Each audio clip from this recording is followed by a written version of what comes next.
All right, folks, we should be officially live here with the uh, introductory Canis Society live stream for March the 21st, 2020. I am your co-host, HydeCon, here with my other co-host, who would like to be referred to as. Oh, Andrew is just the most consistent name I've ever gone with. Okay, Andrew, the most consistent name he's ever gone with. Um, this is highly belated, as some of you have let me know, and I'm well aware that this is a belated live stream. I did say during the test stream that I did, I guess about a month ago, that we would be doing these every other week, and well, the other week came after that stream and nothing happened. Partly because I was busy with schoolwork, and partly because I'm lazy. Um, but uh, but here we are. We've finally put together a slightly better live stream. In it's slightly better in the sense that we have both of our people that we'll normally have. But other than that, it's not really that much higher quality than the test stream. So I hope you will not stone us again this time for our mediocrity. Um, but I'll stop rambling and go ahead and check and see if we're coming through clearly. So if you guys in the live chat, there are, according to my statistics, five of you. If you guys in the live chat could let me know if I'm coming through, and then also if Andrew's coming through.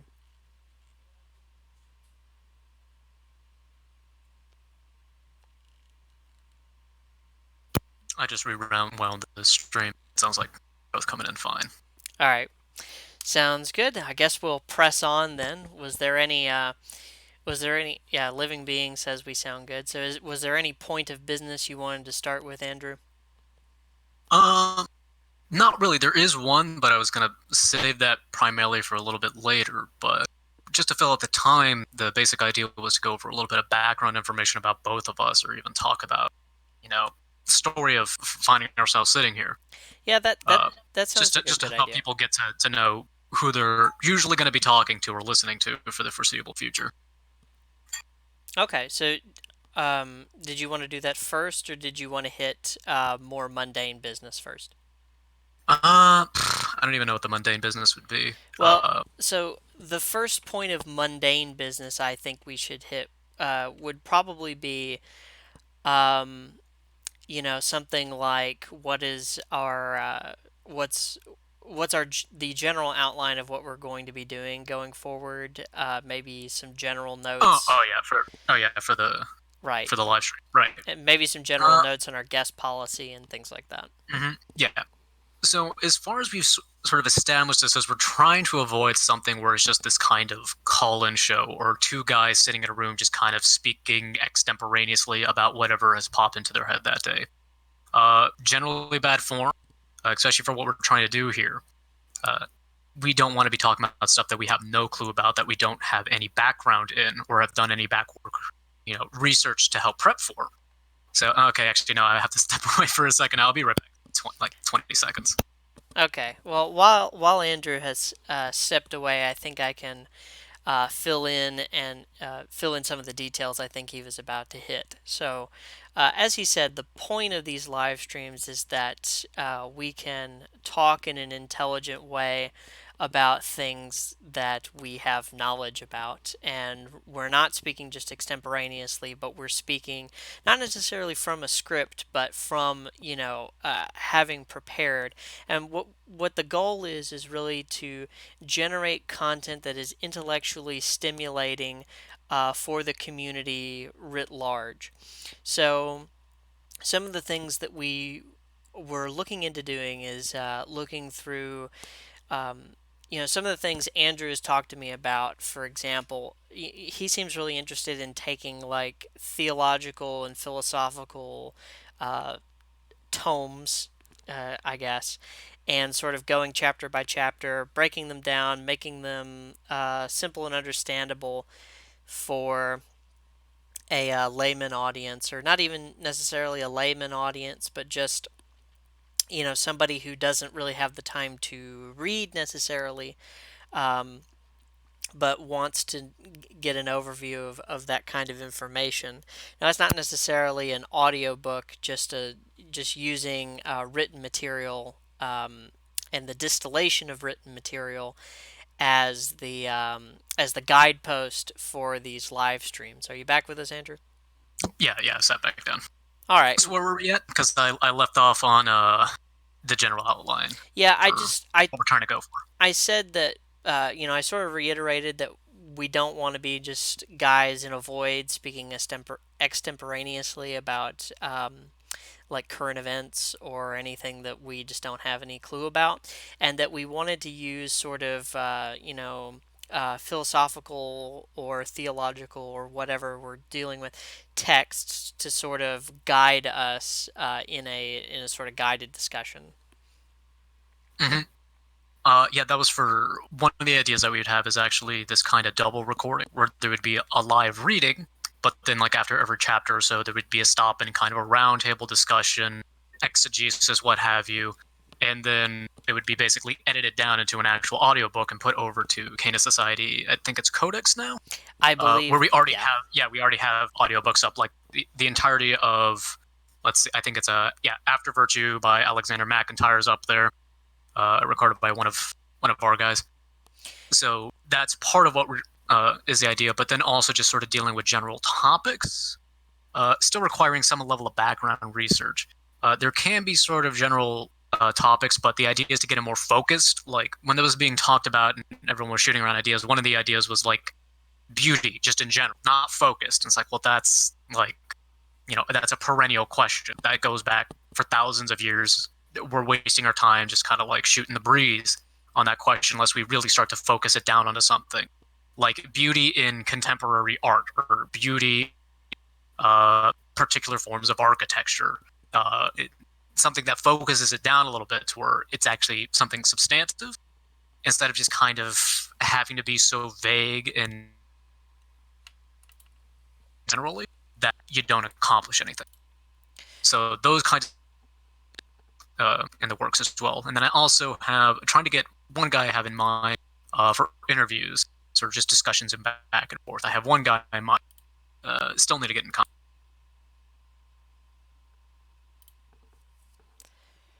Hold on one second. I'm putting up the link in the announcements section of the Discord, just so people can tune in. Um, All right.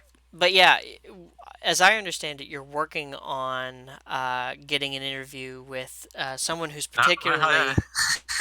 Don't want to. No, I'm not Uh, spoiling it. I was yeah, just saying someone who's particularly high profile in right. the Yeah, YouTube and community. it's actually the reason why I'm able to possibly get this guy is because a friend of mine goes to his church Right. Well, and is friends with him. So now, I'm pretty excited about that, I think that that kind of gives us a good segue into the whole idea of the guest policy.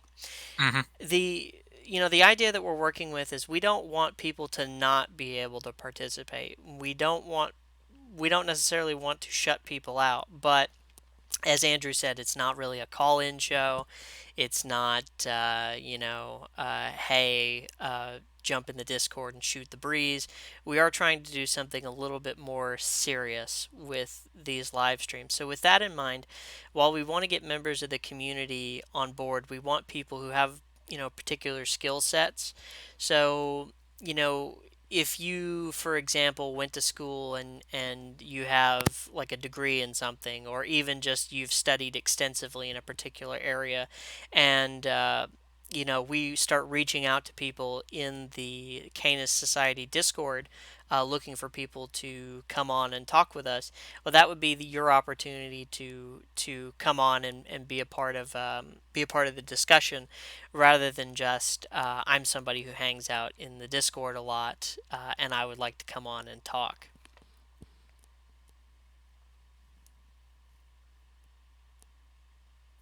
So sorry, I'm eating, so I'm going to be a little bit in and out until I finish. Sadly, time difference.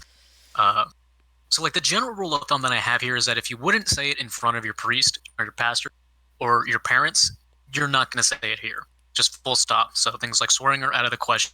I have actually mild form of toleration for things like vulgar language. The stuff I don't have any toleration for is speaking in this meme language. I have absolutely no tolerance for that. You're going to speak like an adult or not speak at all. That's my strictest rule that I can come up with. But then aside from that, uh, you're generally going to need to have some ability to hold conversation because we're trying not to just shoot breeze, as we've said before. So there is going to be some amount of a vetting process to see, even if like you normally talk in this very joking kind of manner, like you don't like devil may care attitude, but you have the capability to shut that off and speak like a professional and speak with amount of discipline, then that opens it up to you. So it's absolutely gonna be a requirement that they have some measurement of prudence and temperance while being here, because the entire idea is that this is supposed to be for the public and supposed to be getting in as many people as possible. So for scandalizing by behavior, then it's totally out of the question. It's not going to happen. This goes in general. This is also extended to things like the topics of the stream. We're not going to be doing stuff that is just so off the wall crazy. It's not going to be able to find any home anywhere outside of like some small niche group of people. Uh, that goes for the language, the topics, the kind of people that we have on. So it's going to be generally restrictive, but if you're able to have some manner of decorum, it should be fine. But there is going to be some sort of a vetting process. So in the preparation periods for streams, uh, there will be like voice calls and voice chats where we kind of go back and forth with people to kind of iron out the ideas and see the direction we want to go for it once we actually hit the live stream. And in that process is an opportunity for people to speak up and behave to where they can show that they have the merits that are necessary, safe in a live setting. We had before on the channel when we were just sort of streaming the voice chats in the Canis Society Discord. Anything can happen, and anything did happen, which is something that we don't want to really deal with at this point. Yeah, and um, I would just like to say that, well, I would like to say something, but it just escaped me. Oh yes, now I remember what I was going to say. This is content aimed towards society members, and the purpose of these live streams is to benefit and enrich the intellectual life of members of the society. However, that doesn't mean that we can't also be providing a service to the public. We are both of the opinion, I think, that more competent people talking about ideas, frankly, is better for the public discourse in general. And even though we are a very small part of that, we still want to be able to offer something of a service to the wider public, the wider community, the wider people that watch YouTube, insofar as that's representative of the public. And I think Andrew would agree with me on that. No, like yeah, in general, like you might have a point to make, but if you're making it like a gibbering lunatic, you're not going to get any. So we've dealt with these kind of gibbering lunatics. I have an entire litany of people that I've dealt with in this kind of manner. It's not helpful. It's not conducive, and it's something that's frankly forgotten, especially in the kind of the internet uh, stratosphere, or however we're gonna uh, give it a name. Simply because, yeah, you don't see your face. It's kind of the boisterous online behavior. Everyone's kind of used to it. But then the issue is that people can't turn it off and are unable to speak like an adult about something serious. So that's again just to reiterate my strictest rule is that if you're incapable of speaking to me like an adult, you're just out of the question. You're done there. All right. Was there anything else you wanted to get to before we narcissistically prattled on about ourselves? About ourselves. Let me think. I think there was one thing. I did mention it before. I went to go back and watch the little test stream. That I am working on one on Stride. It's still a little bit in the works. I'm still down. and to build a little bit of a model and to get talk to the people that actually want to get on to talk about it. So that'll be an example of one of the things that were like an example of one of the topic streams. It's something very restrictive. It's going to be talking about kind of pornography in general to a certain degree, a little bit more focused, and getting people off of it as well. I've got some people who are, let's say, passionate about it and talk to people all the time in their personal life and on social media, and trying to get them off it to see the kind of thing and have experience with the kind of behavior that people are when they're frankly addicted to it. We'll be getting into a little bit of the research that has emerged on things like pornography addiction too. I've got the papers right over on the side here. But I mean, So that would be, yeah, no, go go ahead. for it. Oh, okay. And I think that's important too because I think this is a growing, this is sort of a growing front for people people of our sort of political and cultural disposition. I think this is something that we're winning on just because I think there's a little bit more awareness now about pornography addiction, and there's a lot more people I think who are sort of waking up to this problem in their own lives, who are looking, reaching out, looking for help. Um, Mm-hmm. and I can think of several like big, well, I can think of one or two, I should say, big sort of evangelical, not evangelical, but Christian social media outlets, right? Who either, they were people who got their start or continue to work primarily in sort of the intersection between ministry and pornography addiction. Oh yeah, no, it's a like I'm a catechist, and one of the things that Father had us was, and I primarily go teach like high school kids up to like just about college. I think is about our oldest. And he came to us and said, like, we had something else planned for the lesson at that time. He came in and said, no, you're doing one on pornography because this is all I hear in the confessional all day, day in and day out. We have little posters in the men's bathroom with a link to, I forget the name of it, but it is a kind of like, it's this Christian, uh, it's a Christian group and like an anti pornography advocacy group, I wouldn't exactly say, but it has resources on stuff like addiction and resources to help get you off. So just in like my own parish, it's like a very populous one. Uh, so that plays a little bit into it, just in terms of raw numbers. But it's a genuine issue. It's a serious issue, Yeah, and it's eh, a further issue that no one wants to talk about it. For one, I mean, good because it just gives scandal, and second of all, it's embarrassing. So everyone kind of ends up fighting it on their own. yeah, and not to cut too much into your future stream there, but just in my own personal experience, even in sort of, I'm from the Bible Belt and grew up in a very religious community, and even in, sort of the very religious evangelical milieu that you grow up in the South, it's still, an epidemic problem, and it's made it Mm-hmm. especially worse from the fact that, you know, when I, when I was a very early teen, I guess, my like they still had those Motorola flip phones, and then by the time I was out of high school, I had a smartphone. So that's also the kind of technological challenge that we're facing. Right. Hold on a sec. Here I go talking. I'm exposing myself as a boomer, talking about my Motorola flip phone. Oh, you kidding? I barely. I remember people having them. I didn't have a phone. Smartphones came out. I mean, at the very least, to say in my own defense, I had a Motorola flip phone, but I didn't carry it around with me in a belt holster. So that's how you know that I really wasn't an old man. I've got a professor that still carries his phone around in one of those leather belt holsters. Yeah, so yeah, I've got a BlackBerry, and the case, like if you don't put it in its case, it will just butt dial to no end. So it is like a case to go on your belt, but I refuse to do it, and it just goes in the back pocket. I will not stoop to that level. Wait, do But you still anyways, use a BlackBerry? yeah, no, that was my first phone.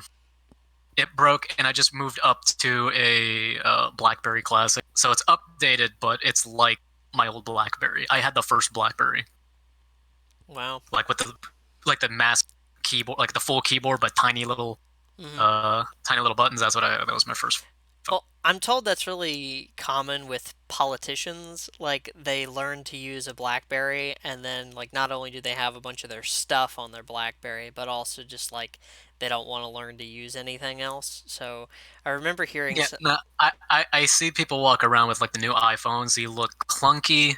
They seem to drop all the time, and it's just the touch screen. I just don't bother with it. Just give me another one with like that massive little keyboard, and I'll just deal with the tiny buttons. Yeah, I'm kind of looking into sort of downgrade, which I've got sort of a crappy little LG smartphone anyway, so it's not really top of the line or anything. But I've been looking into downgrading just because I think it, I just think it's one of those habits you need to break yourself of, just constantly pecking on the phone. And I have a computer, so it's not like I need it for internet access or anything.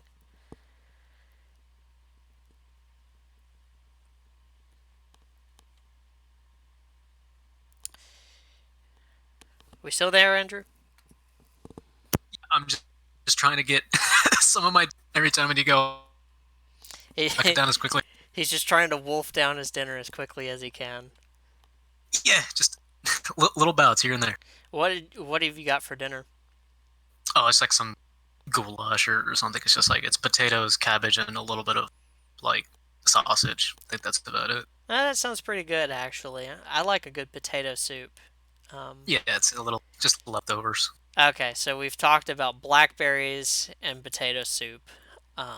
So now I guess we should get into sort of I guess the purpose of. You know, while we're talking about Yeah, ourselves, let's talk about ourselves. yeah.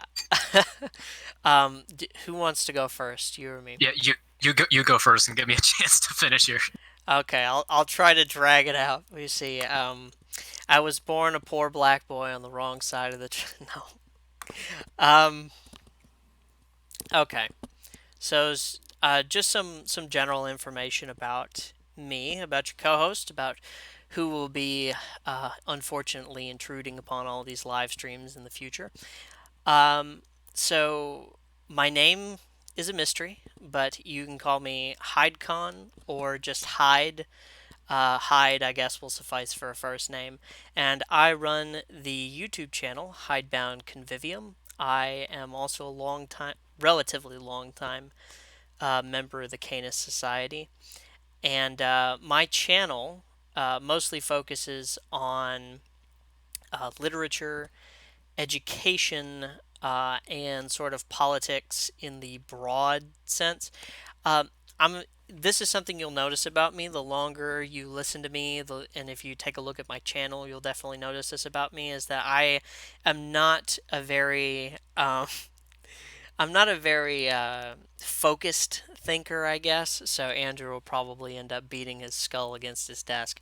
But I'm not, I wouldn't say I'm a super focused thinker. I'm usually a sort of a big picture generalist kind of guy. I have a little bit of knowledge from several, various fields, but I wouldn't say I'm necessarily an expert in really much of anything. My education is in English literature. So I am about to about to finish up a bachelor's degree in English literature with a minor in philosophy. So I also have a little bit of background in philosophy, not a lot, but just a little. Um, so yeah, um, in terms of my religious background, when I like all the Canis Society members, I would say I'm a firm believer and supporter of Christendom, and what that means may be a topic for a future live stream. But suffice to say, I am a Christian, specifically a Roman Catholic. Uh, I wasn't raised particularly in a particularly religious household. My stepfather, or my parents were divorced. First of all, they divorced when I was 7.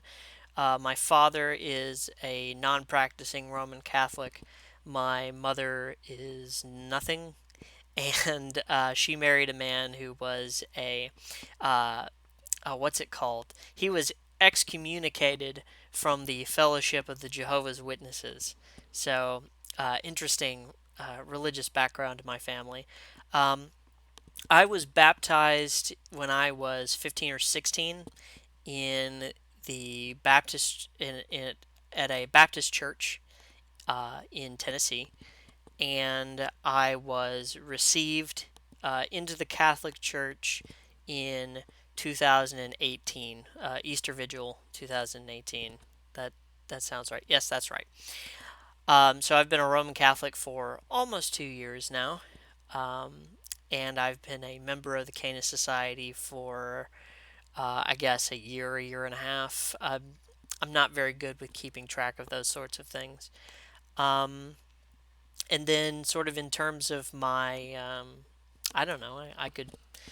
What else about me might be interesting? Um, in terms of musical taste, I guess I like classical music. I like bluegrass and jazz music, some jazz music. Um, really, I like all kind of music, but mostly just not anything that's not electric. I guess it's like synthetic pop. I don't particularly care for. That's what I mean by electric. And then let's see what else. Books. Obviously, I'm a huge Lord of the Rings fan. If you've read my channel, if you've watched my channel, then you would know that I bring up the Lord of the Rings at every possible opportunity. And I'm also a huge fan of classic science fiction. So Isaac Asimov, Kurt Vonnegut, Frank Herbert, all those sorts of people. I am getting suggestions from the live chat, things people would like to know. Do I have any skills? No, not really. No, I'm kidding. I can write fairly well. I can sing. I can't play an instrument, but I can sing. And I am terrible at sports. And so currently I normally I would be at school right now, but of course I, like many others, have been sent home as per the COVID-19 outbreak. So I've been back at home with my grandparents, taking care of them, running to the store for them, and I got a job remodeling a house. So that's what I've been doing for the past several days: remodeling a house, taking my classes online, and trying to get this live stream together. Actually, that particular part was fairly low effort, except for the rigging the audio, which is why the stream was delayed. If anyone was curious, but I think that's all there is to know about me. And I mean, if you want a name to call me by, you can call me HydeCon or just Hyde. And so, without further ado, I'm going to turn it back over to Andrew, who is probably stuffing the remnants of his dinner down his No, gullet no, as we I speak. finished it. All right, awesome. Yeah, so there's my first talent. Uh, so let's see. I actually stepped away for a little bit to go and deal with something, and I only caught like what I assume was the tail end of your little conversion story. I'm assuming. Okay. No, I was looking for a yes or no. Well, depends. If I caught that, What was I talking about? I heard something about the Jehovah's Witnesses and 2 years as a cat. Yeah, my stepfather was he was excommunicated from the Jehovah's Witnesses. That's his religious background. Mm-hmm. Because he and my mother are no longer married, so Okay. I don't know if he is still considered my stepfather, but you know. No, I was just checking to see if conversion stories are expected for. I mean, there's not really much of a.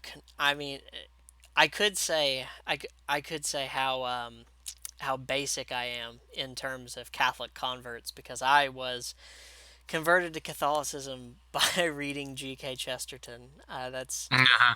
Yeah. so basically I'm the most boring of all Uh-huh. Catholic converts. Okay, so then I'll give my, I guess, a little bit more, uh, I'd say, exciting journey. Uh, let's see. So I was actually initially like it's a little joke I like to tell where technically I'm actually a cradle Catholic because I was born to a Catholic mother and a Protestant father, but I was baptized in the Catholic Church.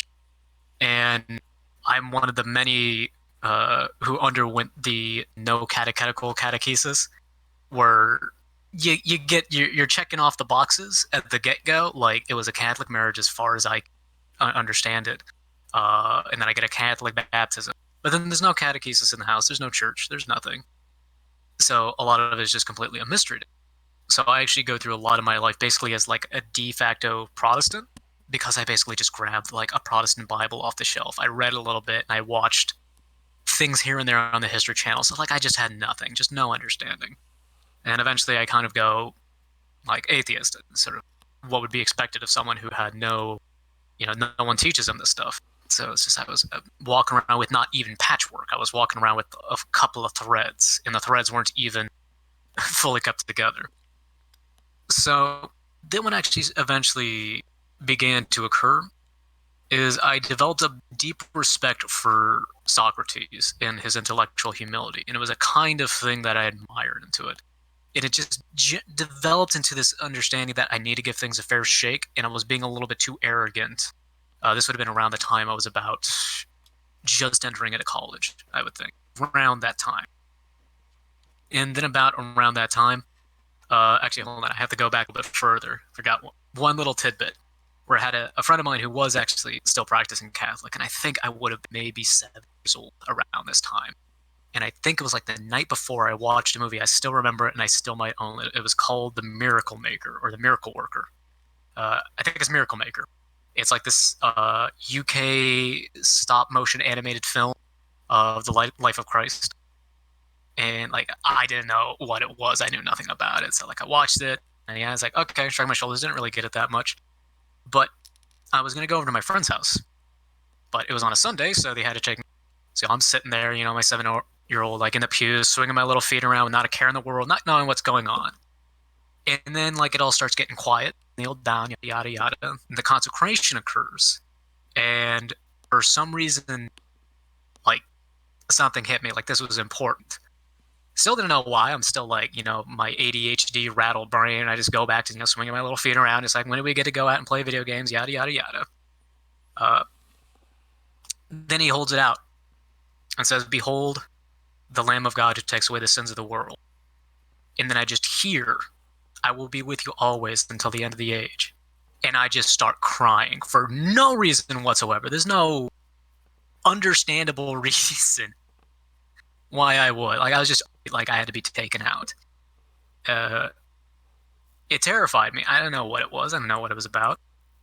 But like, with no one to explain it to me, it was just like his mother, my friend's mother, they're going, like, you were touched by God. I'm like, well, I don't like it. I don't like this. Like, it's making me cry and it's making me upset. God, stop touching me. It's like, stop poking me. Stop drawing my heart. Like, it was painful. Like, I didn't understand what was going on. All I heard was, I will be with you till the end of the age. And, like, I knew I heard that last night in the movie, but I had no clue what that meant. Like, literally, to me, he was holding up a cracker. I didn't know what was going on. And it just bothered me so much. Yeah, I was crying for like, I don't know, a whole hour. I was still crying in the car home. But then it's just like after that, total dark space. Just like high school, I'm like any other like kid on the West Coast, going through this like, enter into this atheistic phase because like I watched like who's a guy who passed? What was it? The Hitchens brother, Christopher Hitchens. Yeah, stuff like that. Like the time of my life where I'm like that rebellious, boisterous young man. In hearing a man, boisterously proclaim, you're wrong, yada, yada, yada. It's like it felt good. And it is this kind of rebellious spirit that drew me into that kind of atheism. But then, as I went on before, it was sort of the character of Socrates, this intellectual humility and humbleness of him, but still the constant engagement and being able to hold his own. It was like, no, that's how things are supposed to. So I had to realize, like, I've just kind of been arrogant. I'm the arrogant teenager who just got into college, and being around other arrogant teenagers who just got into college formed a manner of disgust around it, where you refuse to even do the most basic amount of intellectual rigor if you're trying to deal with something. So then I start coming around like actual, like serious Catholics who understand what they're talking about. And I basically collected a number of books just by myself and just from like listening to them talk and like what books were name dropped essentially. And this comes into a second joke of how I like to summarize my uh, technically reversion, but really conversion. Is I bought about $2,000 worth of books. I did a bunch of Adderall, blew through it in about 6 months, and I converted. That's the very short version of it. But it was like I had a job and I would go out like on breaks and I'd be like reading this stuff, going through it. I was on Adderall, so that helped slightly to a certain degree, but it was kind of going through it. And I even actually I've got the book right next to me. One of the ones I can't, in good conscience, especially as a catechist, recommend it at this point. Well, at least the author, the book itself, I'm not too concerned about. At least from memory off the top of my head, there's nothing really doctrinally suspect to it. But it's Etienne Gibson's The Christian Philosophy of St. Thomas Aquinas. I even remember exactly where I was. I'm pretty sure I was ready to go into work, but I'm sitting on a bench outside and going through it. And it's going through like some first chapters, kind of setting the groundwork, the metaphysics, where it's really trying to get this idea where everyone's thinking about things that are just here in the concrete, looking at stone and trying to figure out its physics. But Thomas is going someplace totally different. The idea of being itself. Not ipsum es, not that, but like what is being? That's what's common to everything around us is being. It's not atoms. It's mere existence. And then this division between the essence of the thing, its existence, and then it was going down in this very. It's a French author, so of course he's going to say this in a poetic manner, kind of like leading you down the pathway and kind of really seeing as like I felt, and I would describe it as you eventually hit this broad chasm of infinity. And it's just like at that moment, it's like something clicked. And then I look up because the bells are ringing. And I'm sitting across from the church I would eventually be confirmed at. Mass had just ended. And I go in and I sit there after everyone clears out, and I just end up staring at the tabernacle for whatever odd reason, going, what's going on? And then this process, hold on. Something was out the door. But this process would eventually keep going on. Like I would go through some of like Aristotle or Plato, and I find myself nodding along with it and going like, no, this makes sense. It starts clicking, and I'll just kind of shorten it down to because I don't really want to talk about. I'll talk about one part thing, but a lot of the stuff is a little bit heavy, and they're making a lot of noise. Let's see, where was I? Distracted. I eventually did just kind of close like my joke is I did $2,000. Bought $2,000 worth of books, did a bunch of Adderall, read through them all in 6 months, closed a book one day, and said, oh, "Okay, I'm Catholic now." That was basically it. I did close a book one day and just go, "Okay, this is it. This is real." And I walked into RCIA the next day. They put me down for it, and I started going through the entire process there. And then another time in my life started going through this as I was already in RCIA, and I think we were actually coming close to confirmation at this point. This was a weird kind of point in my life where I nearly joined the Marines. I had an actual Army buddy of mine. When I told him that, he just looked at me and said, "What, are you stupid?" So this was a little bit like dramatic time in my life. I didn't know where I was going, so I thought, like, yeah, just go join the Marines, because literally a Marine recruiter called me. I said, "Okay, we're gonna." I was vulnerable or something. They know how to get them when they're vulnerable. Yeah, I know. It was just out of the blue. My father comes to me and says, the Marines are calling you. And the guy was unbelievably nice. Like, I can't blame him. The Marines but are like, calling me. What did I do? Yeah, no, the guy was unbelievably kind. I can't hold anything against it, but like, I'm a psychology student, and they started showing me like their little propaganda. Like, dude, I wrote the book on this. Like, I know what you're trying to sell me here. Just cut to the chase. Unbelievably nice man, but you can see where he's like doing the stuff he's been told to do and has practiced, yada yada yada. But after I decided against it, thankfully, when my senses came back to me, and I think I was talking to my parents, and I think I don't remember the full context of it, but I said, yeah, that would have been about the second most important decision of my life, to like go and join up with the Marines. And my mother just goes, "Well, then what was the first?" And I was like, becoming Catholic, because the entire call is to be a saint. Same thing happened like those years ago. I become inconsolable. I have to get up, go to my room, and close the door, and I just start crying for like an hour.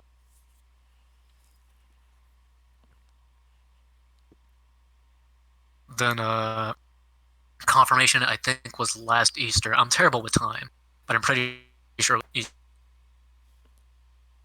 for. And then sadly, I had to leave that parish because of moving, which is very odd because I was the confirmation, fresh from RCIA of all things, that they asked to immediately become a catechist. Like they were going to go and bring me to give me the mark of approval uh, to do that. But instead, no, I had to become a catechist someplace else. But same kind of process. I had to go get permission because it was just sort of this guy coming in who just read the books. And it's very amazing because if you just read, like literally just start quoting the saints or just a little bit of doctrine here and there, suddenly you're a genius to everyone. And that's just literally no, I'm copy and pasting. Don't overstep it. So But you would say that you're an intellectual convert. yeah, no, I skipped over the part because it's a little bit heavy to it. But I did actually have a like my confirmation saint. Little bit of a funny story about it, where I was certain since the day I went into RSA, or like very soon after when I figured out, yeah, you have to have a confirmation saint, I was certain it was going to be Saint Benedict Joseph Lebray, the patron saint of the homeless and the mentally ill. I was certain because I see a lot of myself in him. He's a good patron saint because I was going into clinical psychology as well, and it wasn't until like I think a couple days before I had to get in like this is my confirmation saint. This is fine. Uh, did I switch to Augustine because of that whole like breaking down after the Marines thing. But then also like part of the reason why I was Augustine is because I had that similar kind of that instance of kind of being all over the place mentally, and then eyes fall upon a page and it all clicks. Uh, I don't want to go into any much detail, especially right now. It's a little bit Yeah, no, I more understand. than I'm willing to say at this point. Yeah, it's funny actually. When I was confirmed, they never actually approached me about picking a confirmation saint. I kind of just globbed on to Saint Thomas More, um, and I don't know. Saint Thomas More actually has been because one of the big I guess tensions in my life has been since I was such a relatively pious convert, then you deal with the problem of, well, should I try to go to a seminary and become a priest or whatever. And so I wrestled with that for a long time, and the conclusion I came to was that I needed to be a pious layman, and I can't think of a better example than St. Thomas More, Mm-hmm. No, which I like to say that I was certain on Saint Benedict Joseph Lebray until last minute Augustine said, "No, you're mine," and it intervened in some way, shape, or form. So it's either I like to say either someone really loves me up there, or Saint Augustine really takes pity on me and likes beating the crap out of but yeah, is it- what did I want to say? I think I was being a little too flippant when I said I was converted by G.K. Chesterton because, of course, that wasn't the only thing that was going on.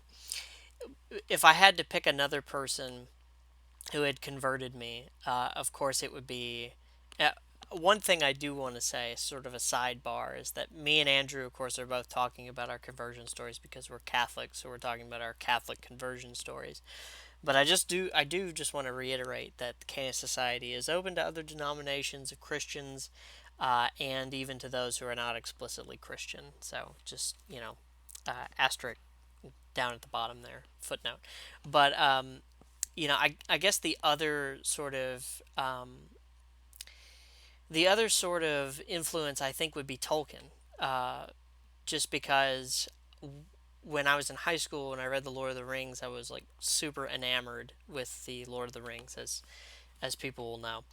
And the thing I've discovered about Tolkien, like the more I read him, and the more you like get involved with his works, is that even though none of his stuff is like explicitly, um, I wouldn't say any of it's explicitly Catholic, but Tolkien himself being such a devout Catholic, it all kind of bleeds into it. And I would say that there's something about the construction of Middle Earth that is decidedly Catholic. I don't think a Protestant author would have written the same kind of story, or the same, like, a story with the same kind of setting or structure. I think uh, there's something about it that's specifically Catholic, and I'm not sure if I can put my finger exactly on it, but that may be something. I mean, there are a couple obvious things, like how lembas, or the way bread, is like a Eucharistic symbol. Like, okay, yeah, that's super obvious. But I'm just speaking in more general terms, and that might be something I do a video on later on. But in terms of like religious experience, I talk to people who have had these sort of like moments where something happens and it clicks, or they hear the voice of God, or whatever the case may be. And I never had anything like that. It was, for me, it was primarily an aesthetic and an emotional sort of conversion. Like, one of the things that I've found out about myself is that I'm sort of run by guilt. And for the longest time in my life, I've felt really guilty about um, all the things that I had done, sins accruing in in your life. And the funny thing is that Catholicism is the only religion that has a guy in a black robe who is able to tell you, okay, well, technically Orthodoxy too, but there's a guy in a black robe who can tell you, go in peace, your sins are forgiven. And that was super appealing to me as somebody who, felt really guilty, and wanted, that burden lifted. And, I will say this: when you're a Protestant, you know, I was a Baptist at the time that I converted. And like most branches of Protestantism, there's not, obviously, you don't need to go to confession. So if you do something bad, of course, you can just pray directly for forgiveness.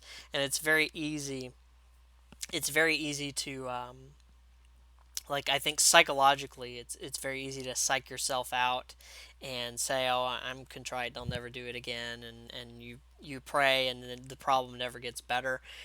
And there's something psychologically about confession that gives it more finality, that makes it more effective. And so, like I Yeah, said, I think it's actually explicitly talked about the psychological fittingness of it in the Summa, actually, when St. Thomas gives it treatment. yeah. So like I said, I'm mostly, I would say, an emotional and aesthetic convert. Hmm. Now, obviously, when I That's went, that's 99% of the converts, yeah, in my experience, is a lot of people who go, the mass is pretty. No, it's the two types are like the aesthetic convert and the politics convert. hmm Uh, I never understood the aesthetics argument, and I despise the politics one. I have friends who basically got into Catholicism because like of a political motive.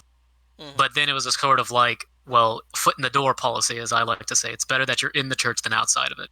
There might have been some like admixture of something that's not, pure, let's say, in the motive to get in, but God doesn't care. He's yours. You put him under, you put yourself under him, and that way he fixes you. And they've gotten over it. Like this sheer political motivation, they stop caring, and it becomes about the church. It becomes about God, and this, that, and the other. Well, that's true. And what I found in my experience was that I at some point decided, basically, that I wanted to be Catholic for various, emotional reasons, or, just various sub-rational reasons, I guess. And so part of RCIA was basically, all right, well, I'm going to put this to the test and see if this jives with my you know my sense of what is true, right? So, it may be something that your heart wants, but I'm also not like one of these people who can just sort of put aside, reason and being able to look through things and make sure they're rigorous and internally consistent. So I had to put it to the test, of course, but in my, it's actually really funny because my RCIA class consisted of basically just me, because the one dude that was in there with me dropped out, and my catechists for the class were a professor of philosophy he was a PhD in religious philosophy with a some sort of specialization in Thomism. There was another professor who was a professor of English, but he had pretty extensive theological reading, and then another guy who was he didn't have any sort of qualifications like that, but he had been like this. He was touted as this sort of master catechist who had been there several years, and he was really good. So basically, I got three gigantic catechetical guns pointed right at my head, just blew me away. So so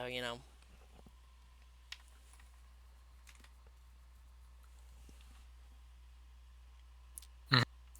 Yeah. No, and it's actually fairly similar to the team I had for my RCIA. I think there actually was a retired professor of philosophy. Uh, I think we had someone who was a judge as well, like down in I forget which county. I think they were also retired as well. And then we also had a retired priest because I mean he was so old he had to walk with a cane, but he was also a guy who was teaching philosophy. I think it was a university in San Francisco, if not University of San Francisco itself. So right. it was actually unbelievably qualified for this little town that I was living in, sort of unsuspectingly. And like when I came in first day for the first class, I was walking in with like these books about St. Thomas Aquinas. Sat down to the guy who I'm pretty sure was the ex professor, and he looks at it. One of it was a Peter Kreeft book, and he goes and was like, "He's my favorite." And then that guy was my sponsor. It was Nice. for my confirmation. Yeah, the philosophy professor in my RCIA class was also my sponsor. So weird how things work out like that. Um, One more thing, and then I think what we could do to close this out is to just take questions from the chat for the next Mm-hmm. 30 minutes. But one of the things I was going to ask is, are we good to go ahead and tell people that 2 weeks from today there will be a stream? And do you want to go ahead and use Strive as the topic, or do you want to? I put that on the back burner because school and some other things, Mm-hmm. but I can try to refamiliarize myself with the stuff to try and get at least something off the ground to do. But then I also have to check in with some of the people I want to kind of have a back forth with on it. Okay. Talk to them about it and see if something can be scheduled with them around this time. They're in my area, so if they're free around this time, then there wouldn't be a big scheduling issue. Okay, so we'll say then we'll do that tentatively. We'll have that as the topic. Yeah, I'm I'm making no promises. Okay, and if that falls through, it'll be something Mhm. else. Right. Um, and do you have a YouTube channel that people can reach you at, or you don't do the No, YouTube thing? no, I don't do the YouTube. I kind of hate. Okay. I'm constantly holding back vomit right now. um, well, I have a YouTube channel, so you can. I'm not actually gonna bother to pop a link down there because I just don't care that much to bother with it. But if you do want to look me up, it is the Hidebound Convivium on YouTube. So that's HIDEBOUND Convivium. However that's spelled. Let me. I'm not even going to attempt to spell that off the top of my head. But that's how you can reach me. You can reach Andrew by poking around in the Discord. I believe his current handle is Dat Ideology Feel. Um, Whatever his handle is, he's likely to have uh, some version of Slavoj Žižek as his avatar. So you just pick that guy out. No, Um, that's just what I'm going with right now. I change it constantly. well. We'll see if you can find him by the time you get there. I'm deliberately hard to reach. This is like the Where's Waldo Yeah. of streamers. All right. So that being said, Uh, I'm like gonna. the last thing that we have is I have made a little sort of broad reading list of things that can actually be dealt with on the stream here that allows for easy grab bag topics. Like if we don't have anything planned, we want to do a stream. It's basically pick up the book and do readings, start reading through it, and have kind of like these roundtable back and forths on some of it. That sounds good. Uh, Do so you that's in there. do you want Uh, to give out the reading list? it's a little bit long, and I don't think that the chat, the live stream chat, is going to accept it. So I don't know. I do have it posted in the announcements in the Canis Society Discord. But let me quickly hop over to it and sort of read out some of the ones that are. Uh, Yeah, read out I like think. the first five. Oh, it's organized because I have it divided with political economy, social and cultural theory, in a tentative category of history that's a little bit broader than just strict history. Okay. Uh, so, like for political economy, we have the Third Way Foundations of Distributism, edited by Paul A. Bohr, which has uh, pulls readings from encyclicals, Chesterton, and I think a few others. It may just actually be the two from like popes and Chesterton, going with like again the Foundations of Distributism.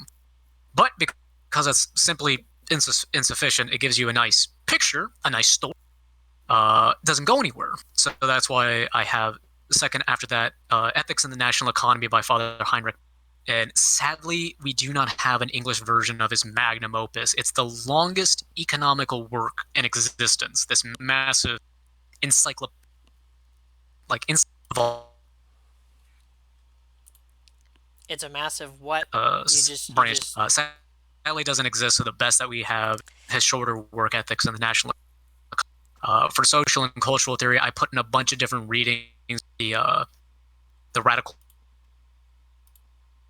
sort of thing. It's a little bit of a movement, kind of originating in the UK, that makes a bold assertion that the secular is something we invented. It doesn't exist. It's actually a theological posit, and it can only exist on certain theological grounds. So this goes through a kind of like a little bit of a genealogy of where the idea of secularism can emerge from.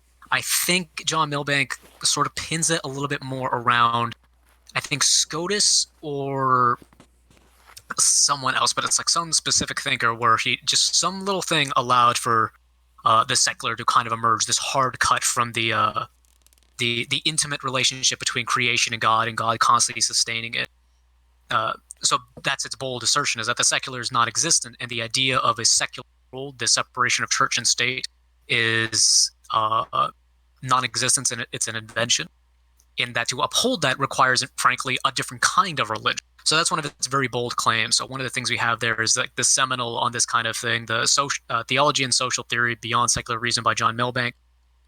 Also have Genealogy of Nihilism by Connor Cunningham, Divine Economy, Theology and the Market by Stephen Long, and a general overview, Introducing Radical Orthodoxy, Mapping a Post-Secular Theology by James K. A. Smith. A little bit of a note, and then I also put in the list here, is that none of these things are supposed to get at something very specific. I'm not building a pedagogy here. The idea is to do something that I like to call mining, where you basically look for interesting ideas or useful concepts that can be used. Instead of trying to reinvent the wheel or anything like that, you actually just go back and see what other people have written, see what you can and can't work with, where things fall flat and whatnot. Like I go from pretty much everybody. I draw from sometimes from Foucault, even like Baudrillard. A tiny bit is I like him mostly because the man's a bit funny, but I pull a little bit from the stuff he says just to get some ideas across. It's really just a kind of it's building a useful tool belt, as I like to say. We're referencing someone who I don't even entirely agree with makes any kind of advancement, especially when I'm in a very academic setting. I can't keep trying to explain things. It's better just to cite someone else. They're a little bit more open to it. Let's see. Beyond that, Sociology of Elites by Michel Hart, Social and Cultural Dynamics by Petram Sorokin, and The American Sex Revolution by Petram Sorokin. Those are two ones that I really want to get into because they actually provide a very good, useful tool for social and cultural analysis. And then, let's see, a really big one that a lot of people are actually very familiar with is The Theological Origins of Modernity by Allen Gill. Doing a similar thing that John Milbanks was doing, where the modern world was kind of this emergent property out of the Protestant Revolution and like the French Revolution, things like that. So he's following a theological thinking that produces the kind of world that we inhabit in today. So it's the structures of thought that gives rise to really our material conditions is kind of the main thrust of that one. And then a few books on history, like the Russian Orthodox Church, A Contemporary History, and Orthodox Islam and Desecularization in Russia's State Schools. That's me being a little bit sneaky. I'm sliding that in as a little bit of a study on something that's being studied in sociology called desecularization, where the general idea is that there's a theory of secularization, which is basically the more advanced you get, the more secular you get. It's actually really kind of simple, but it looks like the idea of desecularization is that that's not really the whole story. It's going to be more complicated than that, and there's actually a divergent process of desecularization that happens for other reasons. And it uses, in the papers I've actually read on it, was using those books to give example of the Russian Orthodox Church after the fall of the Soviet Union, where they were actually living in this like oppressive society that was explicitly supposed to be secular, impressive on this, and all that kind of stuff.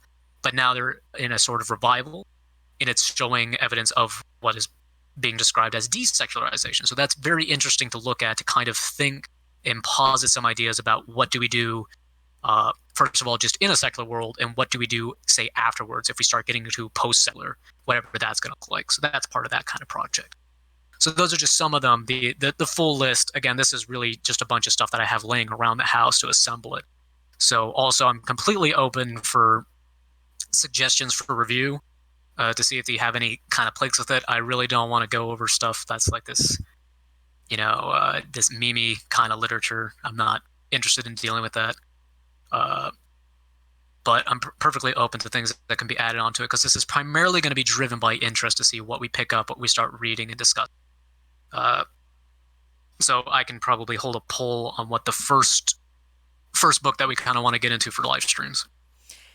Yeah, I think that's not a bad idea. And then one thing I might also say, just while we're talking about reading and the reading list, is that um, I was hoping to do some literary reading, maybe not through the live stream format, but through a separate format that might end up being uploaded to the Canis Society Codex.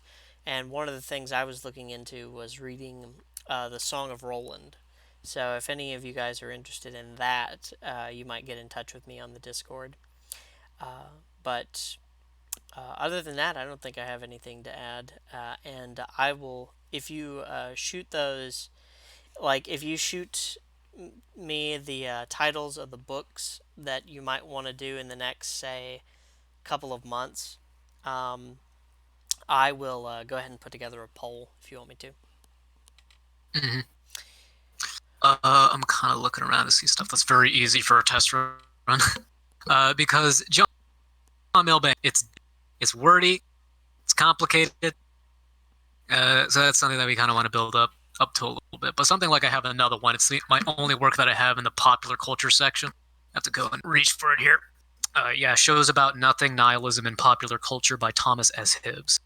I was actually using this for some private projects. It's actually easily digestible, but provides a little bit interesting stuff about popular culture. There's a chapter on Seinfeld, all things like how can you ignore that?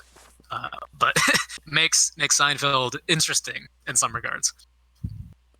Yes, I've seen some people talk about Seinfeld as I've seen some interesting takes on Seinfeld. Of course, that's sort of before my time, so I never really paid attention to it. But um, well, if there's not anything else, I think we can take the next 20-30 minutes to answer questions from the chat, and if there are none, then we can go ahead and close out the stream. So if you're down there in the live chat and you'd like a question answered, we are both on standby to provide you those answers. But in the meantime, I guess, um, I can scroll back a little bit and see if there's anything we could get right away. Um, Living Being did ask if you were the one that recommended Father Sean Kilcawley. Mm, no, I think that was uh, one of our guys, not the guy. I'm He's no, actually no. You would actually be able to recognize him because he is the guy who did the recording on Canis Society Codex, who did the After Virtue reading, River. really Yeah. interesting. I actually did a reading that ended up getting on the Codex. I read T.S. Eliot's The Wasteland. So if you like hearing people mispronounce foreign words, then you then you can go over and have a look at that. Um, the thing about The Wasteland is there's like four or five languages in that poem, and I'm terrible at pronouncing other languages. Um, I wanted to. It's funny because I'm terrible at pronouncing French, but um, I wanted to call the Starnbergersy the Starn what is it, the Starnberger. Like I wanted to pronounce it French, but it's actually a German word.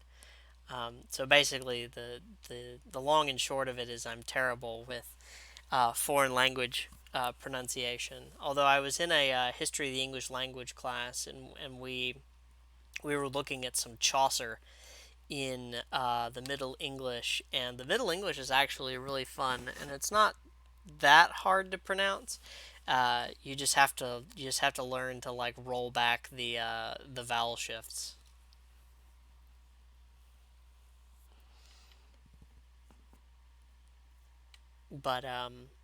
But Chaucer can be fun um, in in the in the Middle English.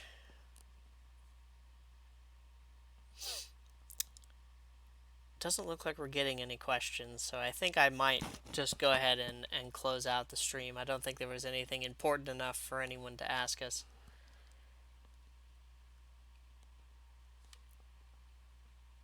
I don't know. I'm seeing a few things coming.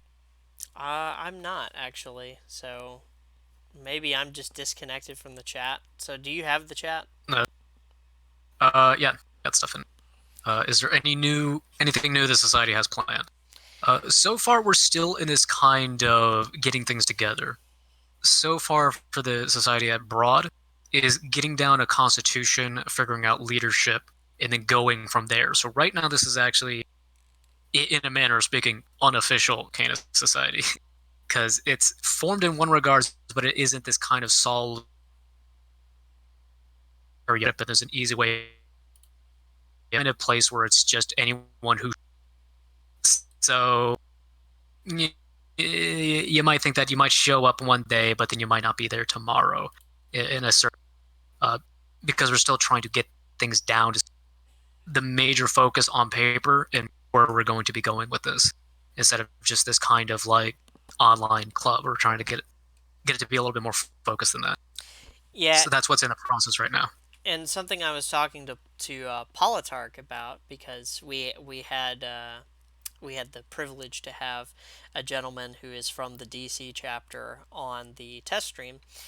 He talked a little bit about, or we talked a little bit about how we're really developing our online capabilities to be able to network and assist the people on the ground because, as I discussed with him in that stream, our goal eventually is to have the primarily to have the society's business in meat space.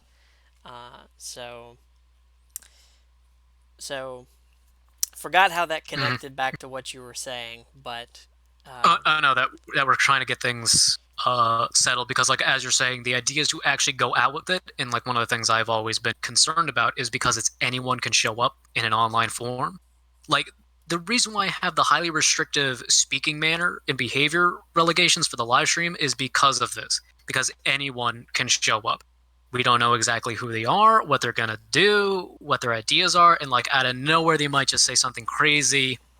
Uh, we've dealt with people just in the Discord who are like this, who seem fine, and then they start going crazy for whatever reason, and they need to be banned. Or they start Uh, posting anime. oh yeah, no, that's forbidden. I banned that as well as Hegelian dialectics and Fortnite dancing. Uh, those are serious rules.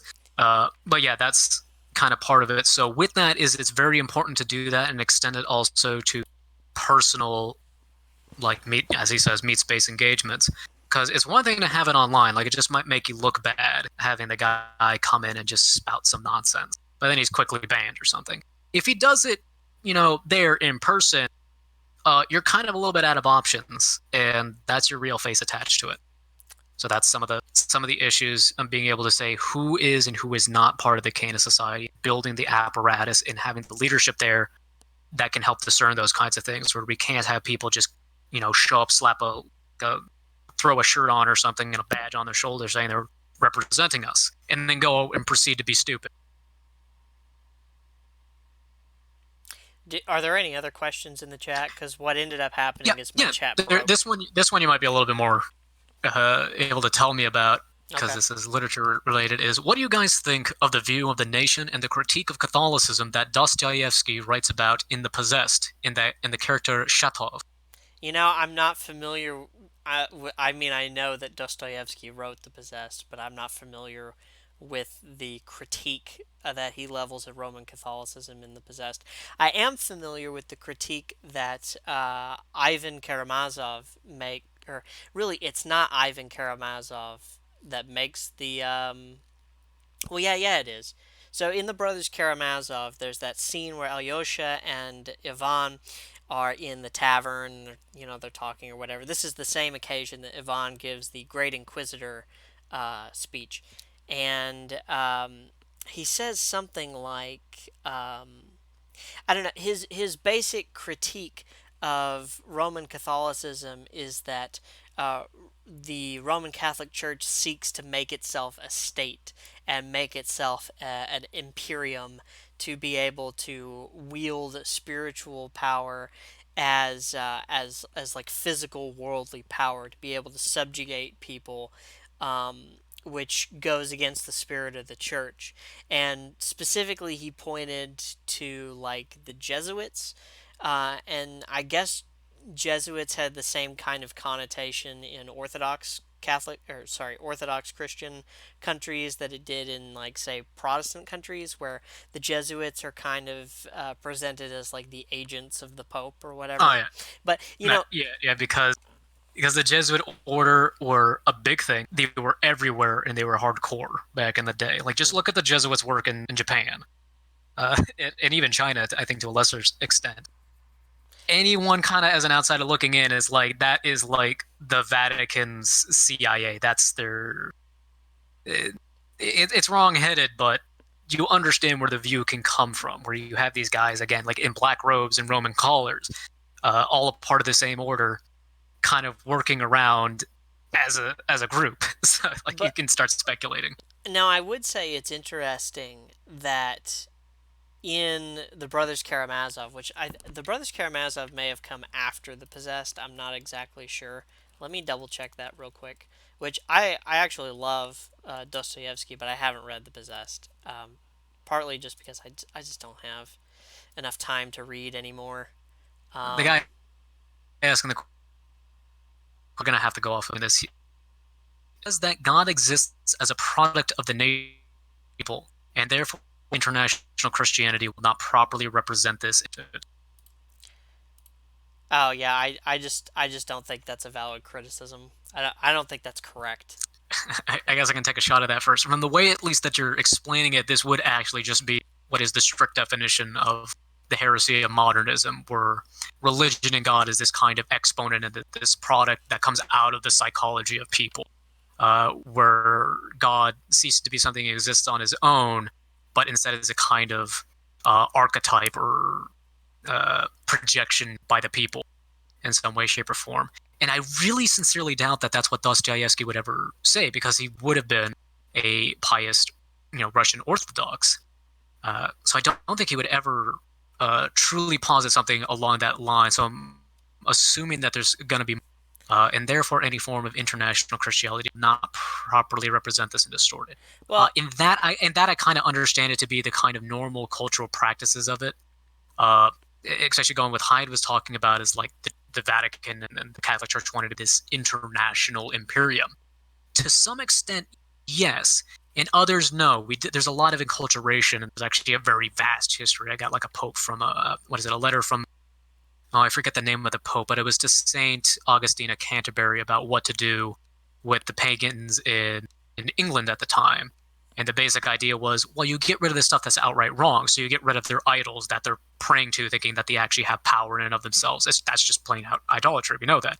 Yeah, get rid of them. Put holy water around their temples. The temples themselves are beautiful. Uh, what is it? What is it?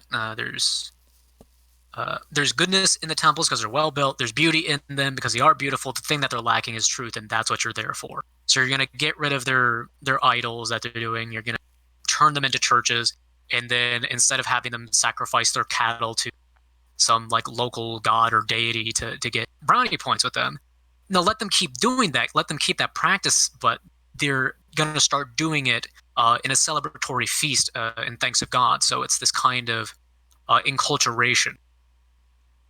Let's okay. say God still exists beyond people or nation. It's just that the particular belief and understanding of the God is shaped by nation, therefore different nations have different gods. Um, I mean, this is something that seems complex and probably can't be handled in like the amount of texture allowed in a chat here. So, Right. Well, and uh, I would also say that one of the things I wanted to get to was that in that exchange that Ivan and Alyosha have in the Brothers Karamazov, Alyosha actually does stand up for the Catholics a little bit. He basically says that Ivan's caricature of the Catholic Church that he gives in the story The Grand Inquisitor um, is not accurate to the majority of Catholics. There's actually a couple of characters. I think also that Elder Zosima um, says something quasi complimentary of the Catholics, or at least not um, um, um, what yeah what am I trying to say? He's not necessarily specifically down on the Catholic Church. So there are a couple of characters in Dostoyevsky's novels that aren't sort of explicitly anti-Catholic, although you can assume that he himself, being Orthodox, would think that the Catholic Church is wrong. But mhm. I mean, that's all I can really say, Yeah, but having still, not just read. going off of what Noah's saying, and I'm assuming this is just because of reduced uh, ability to give X because you only have like not even a paragraph to go off of. Right. Uh, this is something that I would be highly suspect of Dostoevsky ever wanted to propose because he is Orthodox.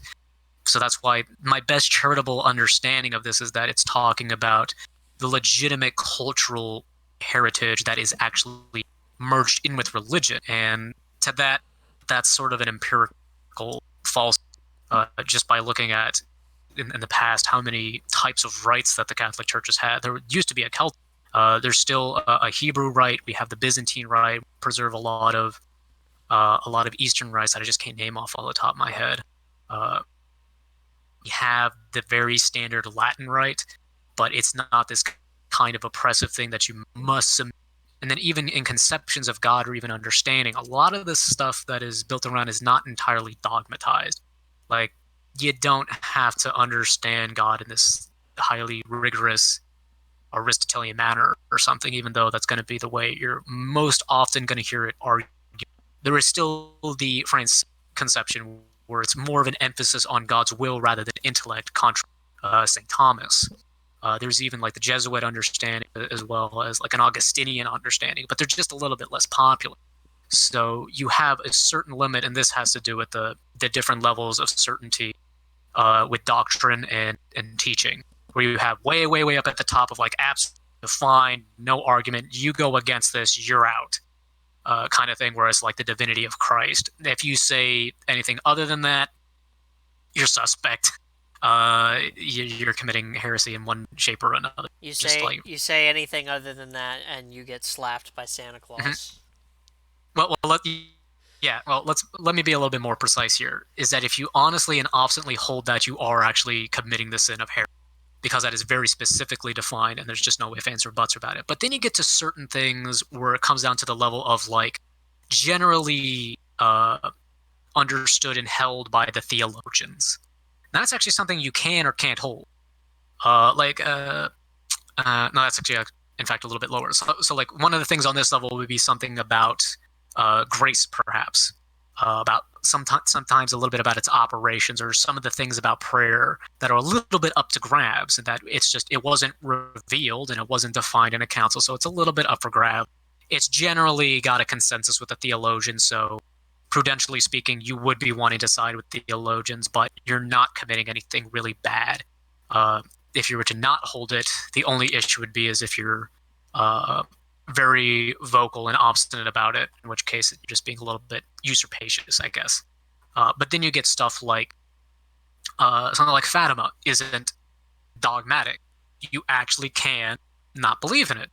It's just something that is very popular and held by a lot of people, and that's a much lower level. So the Catholic Church actually is going to preserve a lot of this stuff on the local level, that they're totally free and allowed to hold like different kind of customs and devotions and all these kinds of things. And there's this small, I wouldn't say small because I don't know how far it goes, but there is this core thing that is, no, this is the thing that we all have to agree on if we're all going to be in union with the See of Peter and this, that, and the other. So it's not this kind of vast internationalist thing that is creating a vast imperium to oppress other cultures and people's understandings of things. It's perfectly willing to listen uh, to the concerns of people that are within its throw. That's exactly what we did with the Eastern Catholics that we have here. Is we still take them seriously. They're perfectly allowed to hold a lot that they do. They're still allowed to have the veneration of their local saints. We don't say like, yeah, they're not broadly canonized, and they essentially hold the level of a sort of private devotion. I forget the exact theological note that they hold, but still. So I don't know exactly how any evidence in particular that you find compelling about. Actually, hold on, I'm gonna do it a little bit in order because I really wanted to get this question out of the way, but we have to go back up here. Let me find it. Yeah.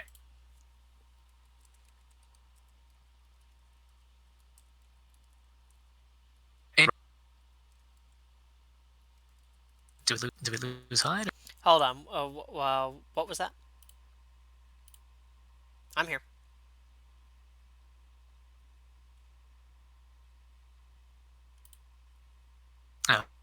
Well, at least in the official capacity of the Canis, I think so. There are people who are sort of attached to it in one way, shape, or another, but they're really working independently. These are sort of like the YouTubers who are either within like the Canis Society Discord or something, and that they'll like drop out their content, and there's some kind of uh, relationship in that regard. They might be doing something, but I don't pay attention to them. It's kind of up to them. Like as an official Canis Society pro, I don't think there's anything currently in the works aside from the live stream channel. This is going to be the means of a steady flow of, just something. And what kind of skill sharing goes on typically on the server? For members to teach skills with their not really. I think that there was on the Canis forums. I think there was some sort of thing like that, but I've stopped. I posted there so slow when I got busy. I stopped paying attention. So, but within the Canis Society server itself, kind of it's just me in a theology or philosophy chat, and it's really either going back and kind of correcting misconceptions, certain things, just getting sort because that's really where my expertise kind of lies to that. Like, what is it? My education is in psychology and philosophy. And then the natural sciences, I've actually got 2 degrees, one in psychology, the other in natural sciences, and then I'm just an autodidact for the rest of it. But there's nothing like a strict Skillshare channel. We did have, and it's been suppressed on the channel, still needs to actually be reviewed, but there was one of our members, Dear Wolfa, who did a introduction to, I think, the Trivium, if I recall, or something. Things like that can just be revived a little bit. Oh, and someone says that we're cutting out. Yeah, you're cutting out a little bit, Andrew. Hold on, let me drop out here and see if that happens. There's also a lot of noise out, so there might be interfering with my audio in some way. But how's it doing now? Sounds fine. We'll see how it goes going forward. Yeah. But in terms of skill sharing, we don't have anything right now because we don't really have the people for it. It's something that's totally open to. It works. Then it's his question. So what's the next question? Let's see. Any evidence in particular that you find compelling with Fatten? Because I made a note that it's not something that needs to be dogmatically held by any Catholic. You can totally just reject it, and you're not doing anything bad. Well, at least nothing, you know, that you can seriously be held accountable in terms of sin. It's not something dogmatically held. But for that, really, it's just the fact that you have a whole number of witnesses from differing backgrounds. It wasn't just like 30 Catholics in a field, and they all reported basically the same thing. No, it was a lot more than that, and not all of them Catholic, and they're all reporting the same. Yeah. And you start having to get to absurd levels of trying to explain it away that they had massive delusions all simultaneously. I knew a guy who was saying that they all basically had the same neurological misfire at the same time in that particular location after I think it was months of times of the children saying this is going to happen at this location at this and then it happens at that location at that time. So it's really just Well, the sheer like magnitude of it would be the compelling evidence. I've often heard it said that basically Fatima is the product of like a bunch of people staring at the sun. And I've never found Mm-hmm. that objection very compelling for the simple reason of if you're looking up into the sky and you want to see what the sun is doing, you don't actually have to look directly at the sun. And I highly doubt that all of these people would be dumb enough to just stare directly into the sun. Mm-hmm. But maybe I don't know. I've never met a Portuguese person, so maybe they're dumb as a rock. Okay, and Noah's uh, giving a little bit more explanation to Dostoyevsky. By the way, this isn't necessarily Dostoyevsky's book, just my short explanation of characters' perspective in that particular book. Yeah, I've not read The Possessed either. So actually, no, that does explain a little where Dostoyevsky might have been presenting an argument he doesn't hold just to present it or even argue against it. I didn't actually take that into account. When you said Dostoyevsky, I was assuming this was proposed as his own personal belief. Oh, and I Let's see, we should have have quotes here. I should have said that too because Mm-hmm. Dostoevsky does this a lot. I mean, because Yeah, Dostoevsky writes philosophical novels, yeah. No, and I have the Brothers Karamazov in yeah, Crime and Punishment, and that's something. No, that's mea culpa, mea maxima culpa. I should have intuited it to some degree or another, but yeah. let's see. I think he gives a little bit of quotes here. If a great people does not believe that the truth is only to be found in itself alone, and in it externally, if it does not believe that it alone is fit and destined to rise up and save all the rest by its truth, it would at once sink into being ethnographical material and not a great people. Okay, yeah, that does sound like something being proposed to actually be kind of regarded against, because I don't see Dostoevsky holding that as a personal view. Even if the man was very patriotic, but I don't think he's proposing any kind of like ethnocentric like religion or something like that. I don't think he would be holding that in any way, shape or form. Right. There is a specific. Now that's something different. I'm thinking of something Mm-hmm. different.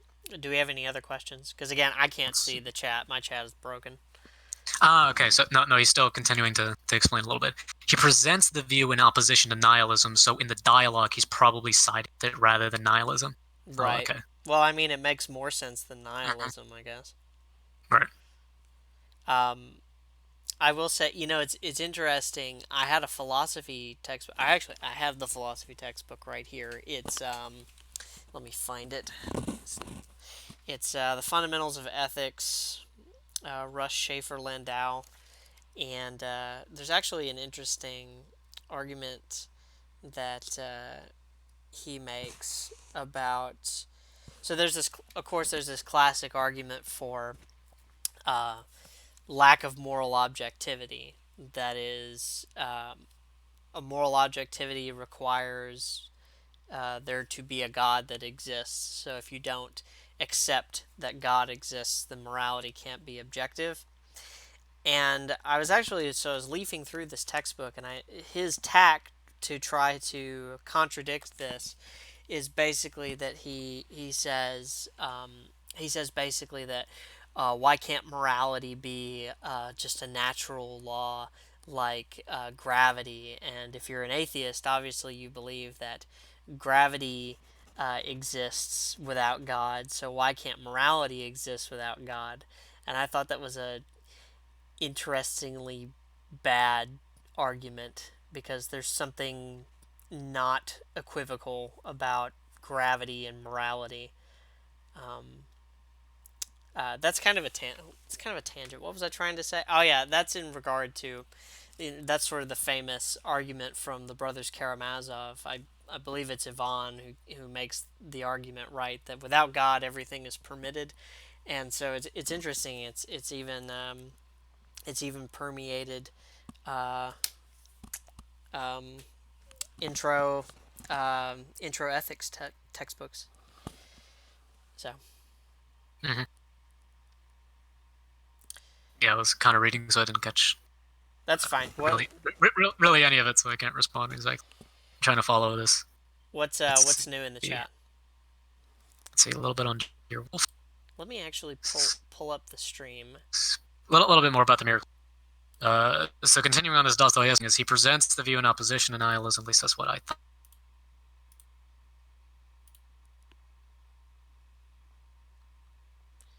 And I'm probably thought of. gonna. Oh, it could be because very so. But I've been doing something where like Slavic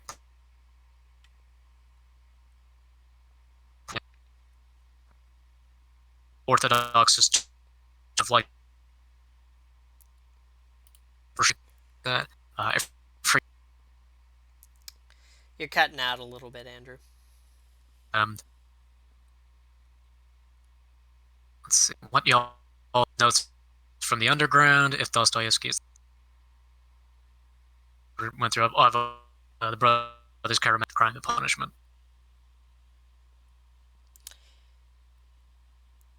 All right, where are we in the chat?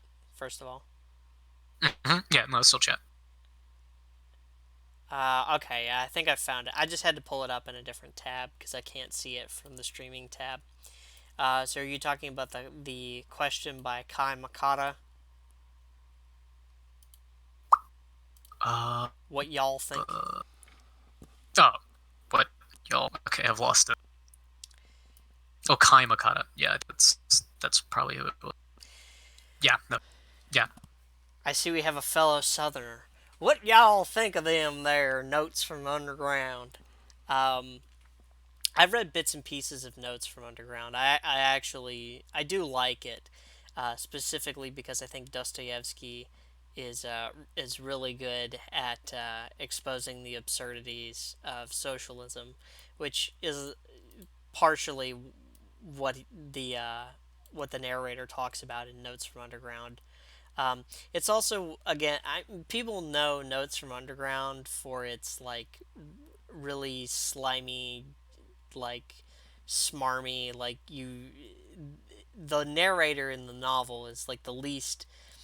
He's one of the least um, sympathetic characters in all of literature because he's just uh,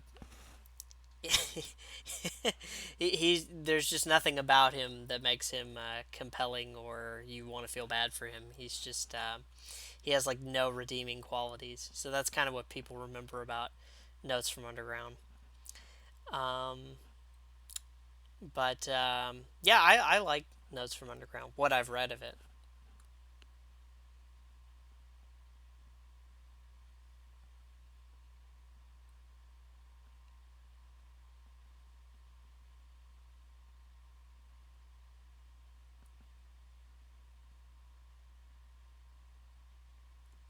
Hello, you with me, Andrew? Yeah. No. Sorry, keeping an eye on chat to see if anything new comes. Yeah, no, nothing new's popping up. So I think, do you want to just give it until 15 past the hour and then call it? Oh yeah, it's fine. I'm perfectly fine with that. Noah, if this is something you'd be interested in talking about, you can always hit us up on the Canis Society Discord server, and we'd be happy to talk about it over there, sort of asynchronously, so we don't have to we don't have to necessarily hog the rest of the stream talking about it here. Well, But we it don't is have a link to the Discord server in the right now. It's not in the description. yoinks. All right, let me go get one real quick. You know what? I'll do that after the stream. After the stream, there will be a link to the Discord server. I need to start doing that in every live stream, is putting links in them. But you know what? I'm just I'm not getting paid for this, and it shows. uh, but anything you wanted to add, Andrew, before we close it out? Hmm? Oh no, not really. I didn't really have anything to add either. And since there's no questions really popping up, I think it's time we go ahead and call it. So yeah. Do you want to go ahead and say bye to the people? Bye bye.